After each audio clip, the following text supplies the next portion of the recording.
In this video, I'm going to show you how to export an image from Google Earth Pro. Now, the easiest way to do this is the following. You want to position yourself where you want to export your image. So I'm just going to go over here, for example, to this random location.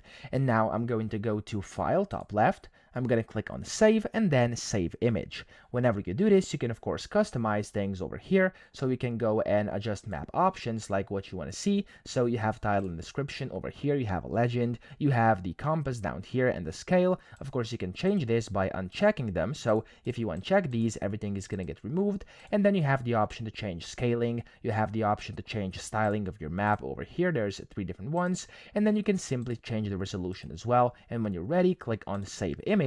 And then as you can see, you can just save it like this. So I'm just going to name this one 1, 2, 3, 4, 5, and I'm going to save it into my downloads. Click on Save, and that's all you have to do, okay? Now, again, whenever that loading is done, you'll be able to see it's going to export that specific image. So if I open this up, that's that exact image you were able to see on my Google Earth Pro. So I hope this video helped you out. If it did, please subscribe to the channel and help me out as well.